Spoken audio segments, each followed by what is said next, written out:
povo de Deus, estamos caminhando através da história do cristianismo em ordem cronológica e para facilitar nossa compreensão acerca dos assuntos de hoje, vamos trazer à memória de forma bastante resumida alguns assuntos importantes que já foram tratados aqui. No crepúsculo da Idade Média, quando a Europa se debatia entre calamidades e esperanças, o sonho de uma igreja renovada começava a ganhar força. Os ecos do Concílio de Constança, com o decreto Sacrosancta, ainda ressoavam, proclamando a necessidade de uma reforma na cabeça e nos membros da igreja. Havia sinais de um novo tempo. Os papas retornaram a Roma, deixando para trás os anos do chamado cativeiro em Avião. O terrível cisma do Ocidente havia finalmente chegado ao fim e as nuvens ameaçadoras do conciliarismo dissiparam-se. Mas apesar dessas vitórias, a faísca capaz de acender uma verdadeira renovação espiritual não veio. Faltava o impulso decisivo que só poderia ser dado pela autoridade suprema da Igreja, o papado. Contudo, os papas renascentistas, que subiram ao trono de São Pedro no século XV, agiram mais como príncipes seculares do que como pastores do rebanho cristão, deixando a Europa vulnerável em tempos críticos. Os séculos XIV e XV foram marcados por desastres de proporções épicas. A peste negra varreu o continente como uma sombra mortal, eliminando 1/3 da população. Como se isso não bastasse, a interminável Guerra dos 100 Anos mergulhou a França e a Inglaterra em um conflito devastador, deixando civis famintos, aterrorizados e à mercê de soldados descontrolados. Essas tragédias coletivas imprimiram no espírito europeu um temor obsessivo da morte. A visão de um Cristo sofredor e de uma Virgem lacrimosa tornou-se o refúgio de um povo atormentado. Procissões de flagelantes percorriam as cidades em atos de expiação desesperadora, enquanto a busca por bodes expiatórios recaía sobre os judeus acusados de serem agentes do mal. Até mesmo os rituais cristãos foram transformados. Funerais se tornaram espetáculos opressivos e missas para o descanso das almas eram celebradas em massa por exército de padres, muitas vezes sem qualquer controle e repletas de abusos. Quando as pragas persistiram e as guerras não cessaram, o desespero apontou para um novo culpado, Satanás. O medo do demônio deu origem a perseguições às bruxas, alimentando fogueiras que consumiram milhares de vidas. Enquanto o povo se debatia entre medo e devoção, a própria igreja enfrentava crises internas. O grande cisma do Ocidente havia minado sua autoridade e o século XIV viu o colapso do equilíbrio teológico conquistado no apogeu do século XIII. Surgiram novas correntes de pensamento, como o nominalismo liderado pelo inglês Guilherme de Ockham, que defendia que a razão humana era incapaz de compreender Deus, relegando a fé à exclusividade do conhecimento religioso. Essa visão fragmentada abria caminho para o questionamento das doutrinas tradicionais e lançava bases para movimentos reformistas. John Wycliffe, na Inglaterra, e João Hus, em Praga, atacaram os abusos eclesiásticos e pediram um retorno à simplicidade evangélica. Ambos pagaram caro por suas ideias, mas suas palavras plantaram sementes que germinaram nas reformas que viriam a seguir. No alvorecer do século XVI, duas forças culturais moldaram profundamente o espírito europeu: o Renascimento e o Humanismo. O Renascimento trouxe à tona a glória das civilizações clássicas, inspirando artistas, cientistas e pensadores a redescobrirem o homem como medida de todas as coisas. Essa nova perspectiva chocava-se diretamente com o teocentrismo medieval, inaugurando uma era de transformações que redefiniriam o curso da história. Diante desse cenário, a Igreja enfrentava o desafio de se reinventar em um mundo em mudança. O futuro prometia revoluções espirituais, culturais e sociais que alterariam para sempre os rumos do cristianismo e da civilização ocidental.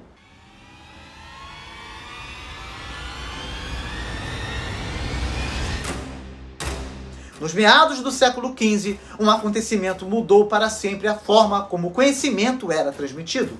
a invenção da imprensa por Gutenberg trouxe uma verdadeira revolução, transformando o que antes era privilégio de poucos em algo acessível a muitos.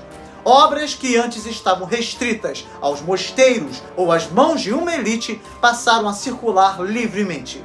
Antigos autores pagãos, escritos dos padres da igreja, a própria Bíblia e manuais religiosos começaram a alimentar uma sede de saber que parecia insaciável, viajando de mão em mão e espalhando ideias com uma rapidez jamais vista. Nesse cenário, o humanismo emergiu como um movimento apaixonado pela cultura clássica latina e grega. Para seus adeptos, essas obras antigas eram como fontes puras de sabedoria e inspiração. Muitos dos humanistas eram cristãos e buscavam uma síntese entre a erudição da antiguidade e a piedade cristã. Entre eles, destacou-se Marcílio Ficino, que fundou, na Florença de Lourenço o Magnífico, uma academia platônica, destinada a promover um renascimento cristão inspirado em Platão, Cícero e os ensinamentos do Evangelho. Tomás Moro, outro expoente do humanismo, deixou uma marca profunda com sua crítica à sociedade em A Utopia, enquanto Erasmo de Roterdã, considerado o príncipe dos humanistas, tornou-se o grande defensor do humanismo cristão como um caminho para renovar a Europa.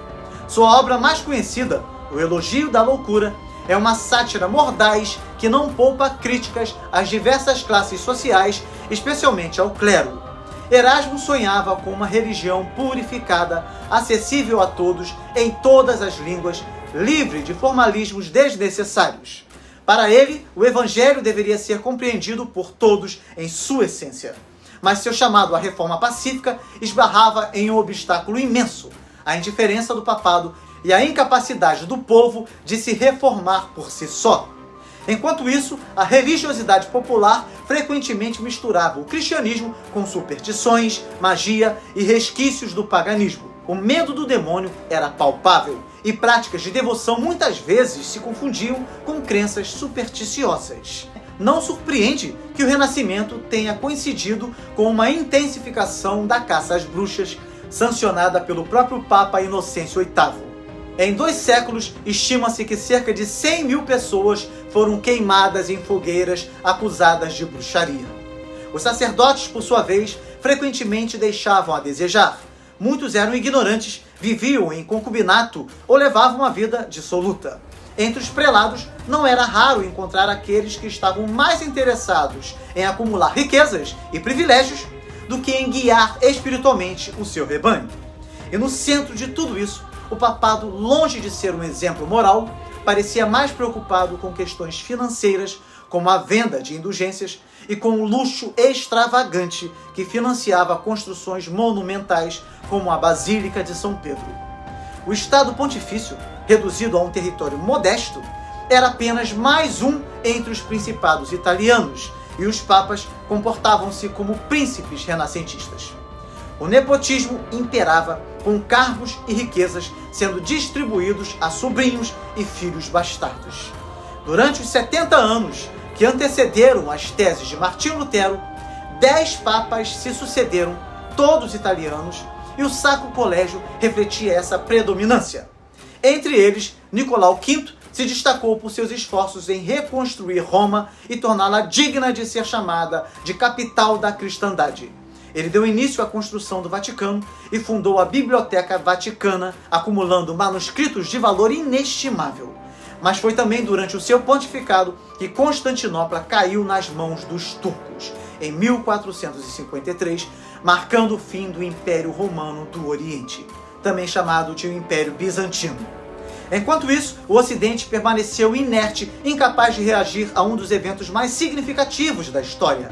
E assim, o mundo medieval dava seus últimos suspiros, enquanto o Renascimento e o humanismo preparavam o terreno para transformações que iriam abalar profundamente as estruturas do cristianismo e da Europa.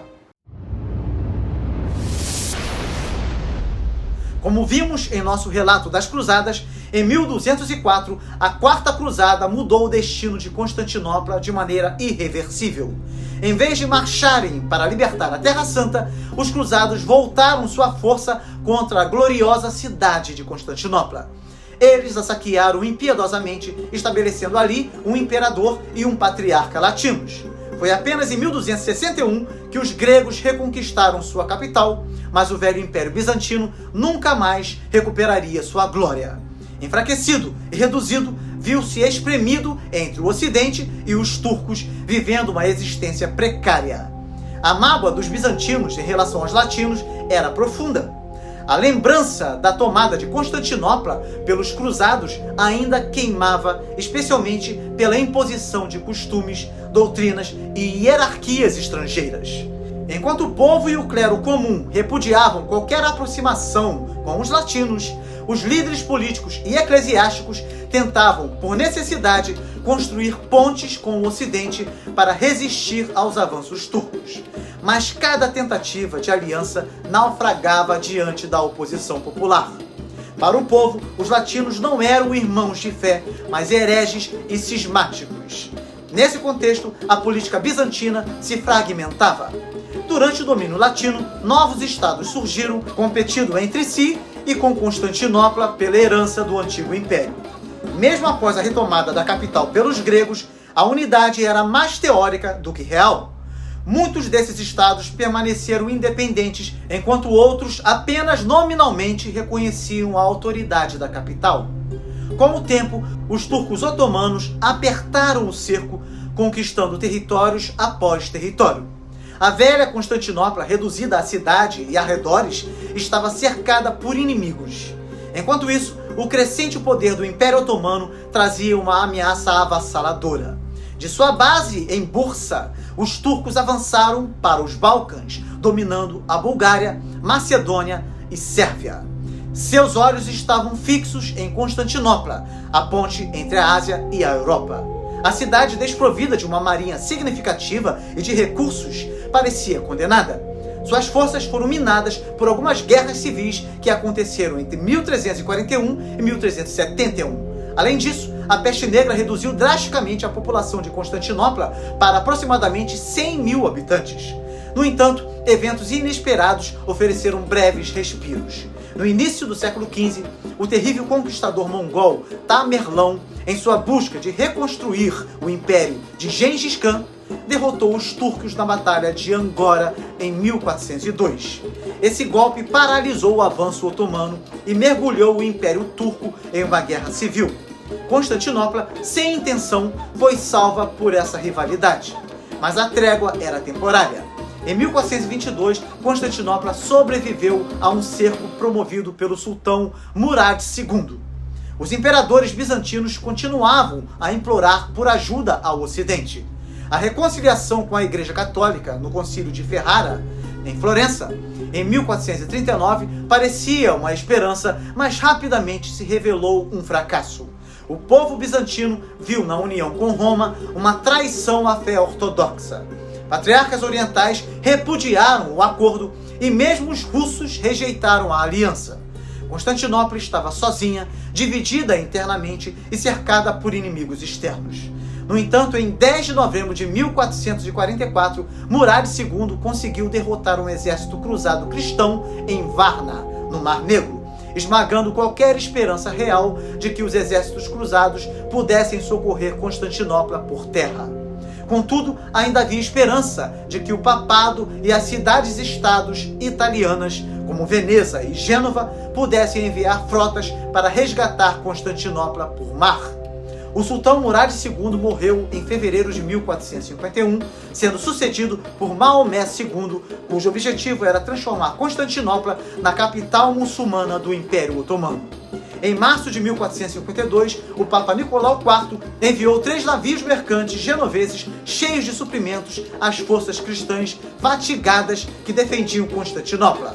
A expedição falhou em sua missão, mas os cristãos agradeceram a Deus porque, pela providência divina, ventos muito fortes permitiram que seus navios escapassem da destruição total pela marinha otomana. Um mês depois, uma expedição veneziana também tentou auxiliar as forças combatentes em Constantinopla, mas foi destruída pela marinha otomana. Alguns marinheiros italianos foram publicamente empalados pelos seus captores otomanos. Desta forma, a desesperadora condição dos cidadãos de Constantinopla só piorou. Em 1453, Maomé II finalmente cercou a cidade. As muralhas de Constantinopla, que haviam resistido a tantas ameaças ao longo dos séculos, agora enfrentavam a força destrutiva da artilharia turca. No dia 28 de maio, os cidadãos reuniram-se na Catedral de Santa Sofia para uma última cerimônia religiosa, buscando forças na fé. No dia seguinte, o destino da cidade foi selado. As forças otomanas de Maomé II romperam os muros de Constantinopla e penetraram a cidade. O imperador Constantino XI, paleólogo, morreu lutando enquanto os turcos invadiam Constantinopla. Ele foi o último dos Constantinos e o último imperador cristão de Constantinopla. O saque foi implacável durante 3 dias e 3 noites. Tudo o que lembrava o governo cristão foi destruído. A antiga igreja de Santa Sofia foi despojada de suas inumeráveis preciosidades e relíquias que haviam sido acumuladas através dos séculos. As imagens e as pinturas foram despedaçadas e a própria igreja, após ter sido cenário das mais grotescas profanações, foi transformada em uma mesquita. A rica biblioteca, que segundo a estimativa de alguns, possuía cerca de 120 mil manuscritos, contendo os tesouros da sabedoria grega, que durante séculos foram armazenada com grande custo e esforço, foi destruída por mãos inescrupulosas. Parte dos manuscritos foram queimados e parte espalhados por todas as partes. Quando a violência cessou, Maomé II tomou posse da cidade, transferindo sua residência e seu trono de governo para Constantinopla. Assim, Constantinopla, que outrora havia sido a nova Roma de Constantino, tornou-se Istambul, capital do Império Otomano. A Catedral de Santa Sofia, outrora palco dos sermões de João Crisóstomo, agora ecoava cânticos islâmicos em louvor a Maomé. Assim, o sonho de Constantino de uma Roma cristã encontrou seu fim definitivo. A cidade outrora gloriosa, Constantinopla, caiu diante do avanço turco em um evento que abalaria o mundo cristão e mudaria o curso da história. A vitória de Maomé II não se limitou à conquista de um território. Ela desferiu um golpe profundo na Igreja Ortodoxa e espalhou um temor incalculável entre os cristãos do Ocidente. Determinado a transformar o que restava do Império Bizantino em uma potência islâmica, o sultão tomou decisões que moldariam a convivência religiosa em seu novo império. Sua ambição era desmedida e ele, na verdade, almejava nada mais, nada menos do que a conquista de toda a cristandade. Maomé II convocou lideranças religiosas para que residissem na cidade conquistada: o patriarca ortodoxo grego, o patriarca armênio e o rabino-chefe judeu. Contudo, o antigo patriarca de Constantinopla havia fugido para a Itália. O sultão, então, nomeou Jorge Escolário, também conhecido como Genádio, para ocupar o posto. Genádio não era apenas um teólogo respeitado, mas também um crítico implacável do papado. Maomé II, ciente da sua influência, o tratou com honrarias, declarando-o o líder da Igreja Ortodoxa e, por extensão, da nação grega dispersa. Contudo, a amizade do sultão tinha um preço. Ele esperava que o patriarca se curvasse às suas ordens e ajudasse a pacificar seus conterrâneos sob o domínio otomano. As notícias da queda de Constantinopla foram demais para o coração do velho Papa Nicolau IV. Após a sua morte, Maomé II continuou avançando o caminho de expansão de suas conquistas, levando-as até o coração da Europa, que tremia diante das ameaças crescentes trazidas pelo terrível conquistador turco. No entanto, depois de derrotar impérios, conquistar reinos e dominar cidades sem fim, Maomé II morreu aos 50 anos de idade, possivelmente por um envenenamento que lhe causou terríveis dores abdominais. Assim, todo o pânico que havia caído sobre o Ocidente deu lugar a novas esperanças. No Império Bizantino que se formava, os cristãos eram tolerados, embora a liberdade que lhes era oferecida vinha com severas restrições. Evangelizar muçulmanos ou casar com suas mulheres era estritamente proibido e os impostos cobrados eram pesados. Sob o governo otomano, as comunidades conquistadas foram divididas em millets, que eram agrupamentos étnico-religiosos que organizavam a convivência. O Rum Millet reunia os gregos ortodoxos enquanto outro millet abrigava cristãos não calcedônios, e um terceiro millet era dedicado aos judeus, incluindo sefarditas e askenazes. Essa estrutura permitia algum grau de autonomia, mas não sem sacrifícios.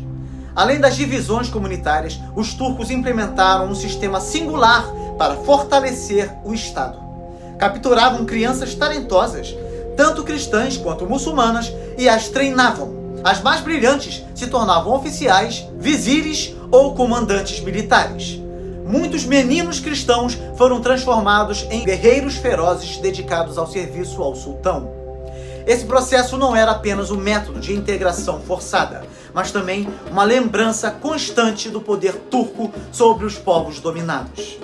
Por trás das paredes de Constantinopla, o trono patriarcal também se tornava um jogo de interesses.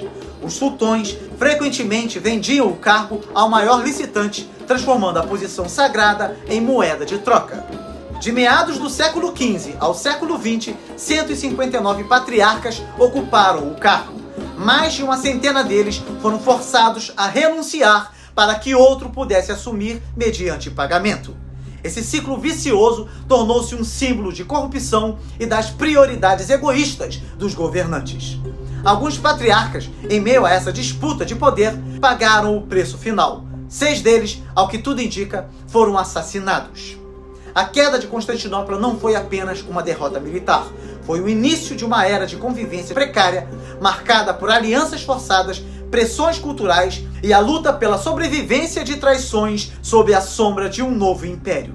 Enquanto o sonho de Maomé II de transformar Constantinopla em uma joia islâmica se realizava, as feridas deixadas pelo conflito ainda pulsavam no coração das comunidades que resistiam com fé e esperança às mudanças impostas por seus novos senhores. Foi assim que de 1281 a 1923, a Casa de Osman, a dinastia otomana, dominou o que se tornou conhecido como o Império Otomano. Como já foi dito, as enormes calamidades que atingiram o Oriente ocasionaram um ambiente de terror no Ocidente frente às ameaças de Maomé II. No entanto, após a sua morte, a queda de Constantinopla, que poderia parecer um golpe fatal à civilização ocidental e à expansão do cristianismo, acabou se tornando um capítulo surpreendente na providência divina. Sob o olhar cuidadoso de Deus, aquilo que parecia uma derrota irreparável se transformou em um dos eventos mais marcantes da história, trazendo um bem imensurável ao mundo. Com a cidade tomada, muitos sábios gregos fugiram para a Itália, carregando consigo os tesouros literários e científicos que conseguiram salvar da devastação. Esses eruditos, acolhidos calorosamente em várias partes da Europa, especialmente pelo Papa Nicolau V, encontravam ali terreno fértil para espalhar seus conhecimentos. Nicolau V, apaixonado pelas ciências e pela literatura, utilizou sua posição e riqueza pessoal para fomentar o renascimento dessas áreas. Foi assim que o estudo da língua grega reviveu e se popularizou, plantando sementes que mais tarde germinaram em mentes brilhantes e corações devotos. Esses homens escolhidos por Deus prepararam o terreno para algo ainda maior, a grande reforma protestante. E enquanto os sábios gregos traziam o brilho do passado para iluminar o Ocidente, outros eventos extraordinários estavam em curso. A invenção da imprensa e o aperfeiçoamento da fabricação de papel surgiram como instrumentos silenciosos, mas de impacto incalculável. Durante a segunda metade do século XV, essas inovações começaram a transformar o mundo. Era como se cada peça do quebra-cabeça estivesse sendo cuidadosamente colocada por mãos divinas, alinhando acontecimentos que, à primeira vista, pareciam desconexos, como a queda do Império Bizantino, a fuga dos sábios gregos, o despertar das mentes adormecidas no Ocidente e a chegada de um papel mais refinado, produzido a partir de trapos de linho. Esse detalhe curioso, trapos de linho, pode parecer insignificante, mas foi essencial para viabilizar o processo revolucionário que a imprensa demandava.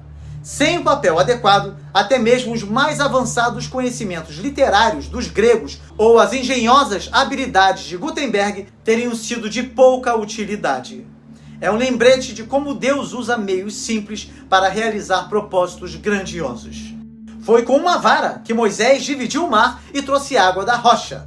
Com uma pedra do ribeiro, Davi derrubou Golias. O poder não estava nos objetos em si, mas no Deus que os utilizava.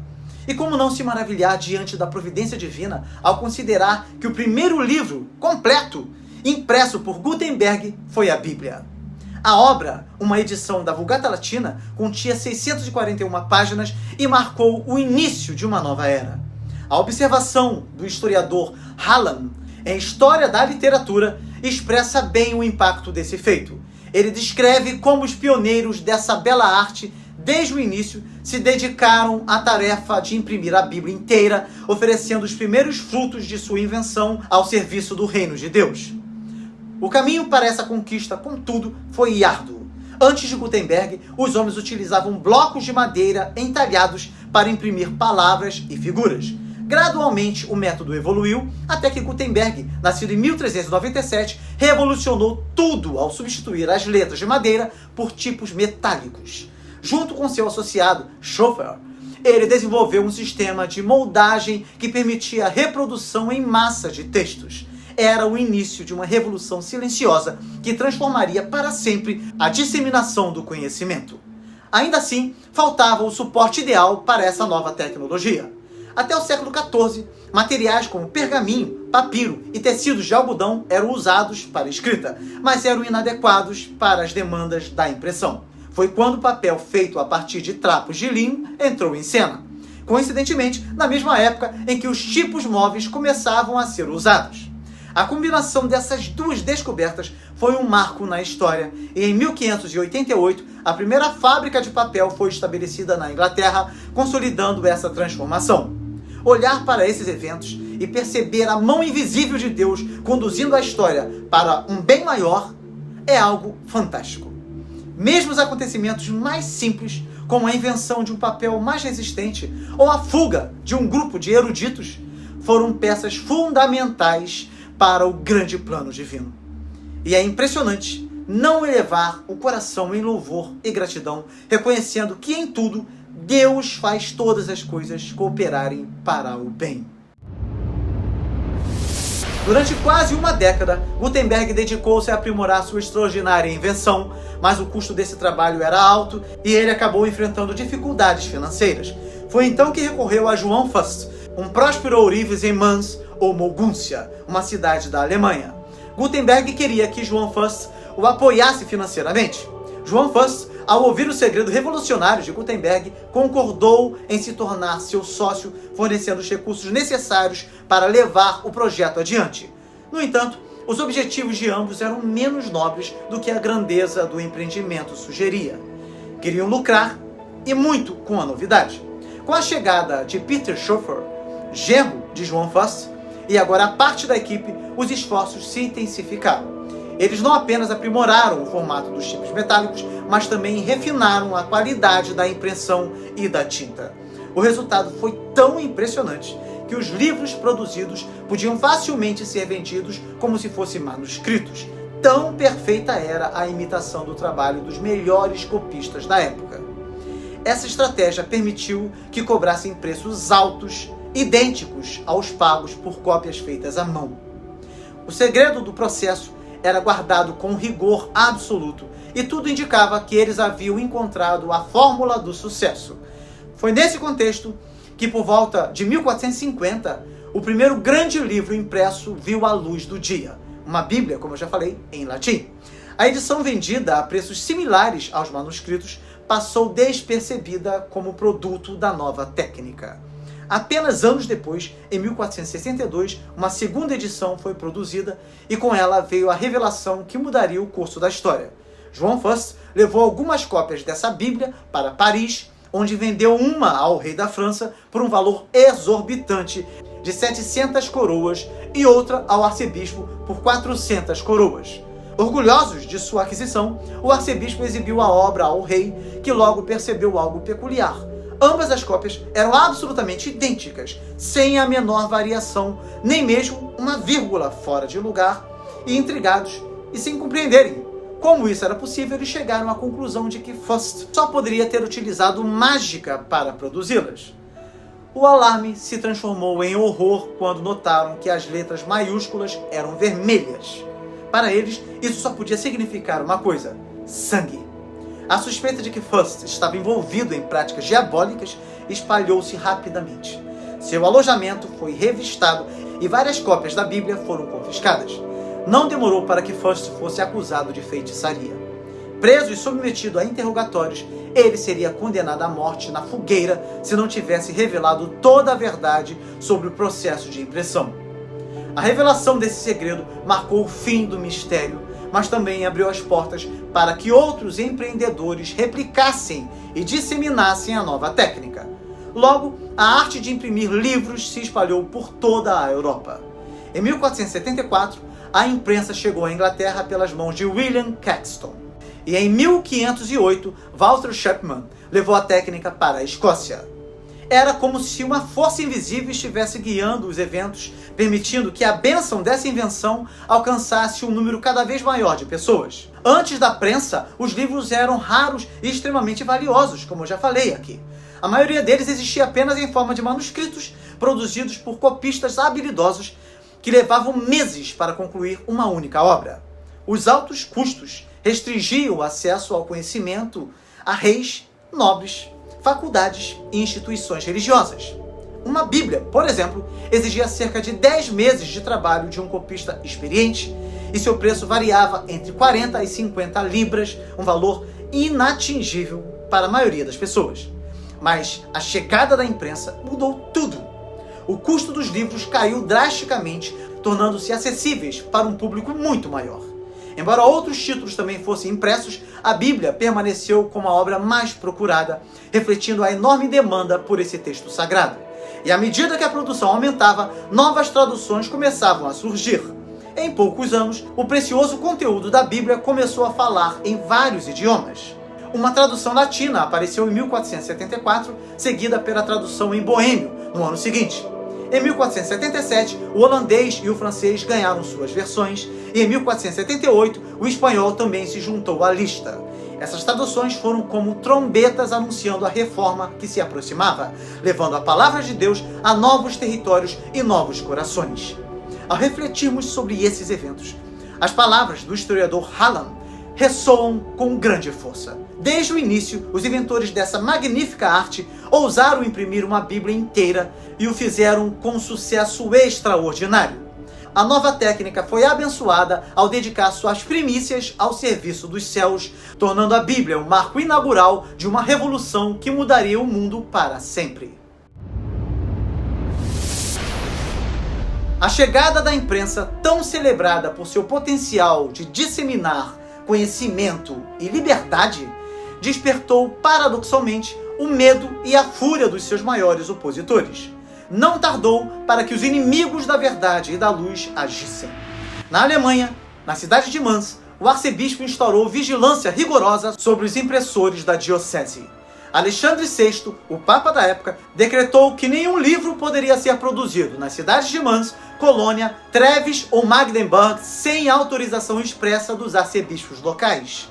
À medida que a leitura da Bíblia se popularizava, sermões inflamados emergiram dos púlpitos condenando essa prática. Monarcas e clérigos chegavam a declarações absurdas, como as de um monge francês que advertia sobre os perigos do grego, afirmando ser uma língua que gerava heresias. O Novo Testamento, escrito nessa língua, é repleto de espinhos e serpentes ocultas, proclamava ele em sua ignorância e hostilidade. Quanto ao hebraico, declarava que qualquer um que aprendesse tal idioma se transformaria em judeu. Bíblias e Novos Testamentos foram apreendidos e queimados, mas curiosamente pareciam renascer das cinzas, multiplicando-se. Até mesmo as impressoras se tornaram alvos dessa cruzada, sendo destruídas em atos de fúria. Um vigário de Londres chegou a bradar em um sermão pregado em um distrito ao sul de Londres que eles precisavam destruir a imprensa ou ela os destruiria. Isso ecoava o desespero dos que viam a força da palavra impressa como uma ameaça irreversível. Na França, a Universidade de Paris declarou perante o parlamento que permitir o estudo do grego e do hebraico levaria ao fim da religião. Esse temor tinha fundamentos claros. O acesso facilitado às escrituras desafiava a supremacia da Vulgata Latina, a versão favorita da Igreja de Roma. Mais perturbador ainda era o impacto que a leitura direta da Bíblia causava no povo. À medida que liam em suas próprias línguas, as pessoas se distanciavam dos rituais e intermediários clericais. Orações deixaram de ser entoadas em latim pelos sacerdotes e passaram a ser feitas diretamente a Deus no idioma do coração de cada um. Alarmada com a queda na frequência às missas e a consequente redução de suas rendas, a Igreja recorreu à Sorbonne, a Universidade de Paris, e esta apelou ao parlamento francês, que respondeu com mão de ferro, declarando guerra aos livros e aos seus criadores. Imprimiu-se um capítulo sombrio na história. Impressores que ousaram publicar Bíblias foram condenados à fogueira. Em 1534, 20 homens e uma mulher enfrentaram esse destino trágico em Paris. No ano seguinte, a Sorbonne conseguiu uma ordem real para suprimir a imprensa. Mas já era tarde. A arte da impressão havia se consolidado como parte indispensável da sociedade. Livros se tornaram tão essenciais quanto o ar ou a luz, multiplicando-se a cada ano. Como observou um escritor da época, a invenção alcançava um estágio em que já não podia ser detida. Roma, impotente diante do avanço, lançou mão de ameaças, anátemas e perseguições, mas o estrago estava feito. Enquanto seus esforços se voltavam contra a difusão da Bíblia, Deus usava essa mesma palavra e a imprensa para preparar o cenário de uma revolução sem precedentes. A reforma estava a caminho e seus efeitos seriam profundos, tanto na Igreja quanto no Estado. Se os clérigos romanos tivessem tido êxito em seus intentos, o mundo ainda estaria mergulhado nas trevas da Idade Média. Roma sempre resistiu a inovações e avanços que promovessem a difusão do conhecimento. Entre todas as invenções, nenhuma teve um impacto tão devastador para os alicerces da Igreja Romana quanto a imprensa. Ignorância, superstição e submissão cega ao clero sustentavam seu poder, mas a luz do conhecimento já começava a dissipar as sombras de 1000 anos. Nas palavras do salmista, aquele que habita nos céus se rirá, o Senhor zombará deles. A Idade Média estava desaparecendo, substituída pelos primeiros raios vitoriosos da Reforma Protestante. O edifício orgulhoso, erguido sobre pilares de superstição e arrogância, tremia sob os golpes implacáveis do conhecimento e da verdade. E cedo ou tarde, aquele monumento, que parecia inabalável, ruiria até as suas fundações. Chegamos ao final de mais um vídeo. Dê o seu like e faça seu comentário para continuar recebendo o nosso conteúdo e compartilhe esse vídeo para que mais pessoas possam estudar a Bíblia e a história do cristianismo em ordem cronológica aqui conosco. Uma exclusividade aqui do canal A Bíblia Toda. Que Deus te abençoe muito e até o próximo vídeo com a graça de Deus.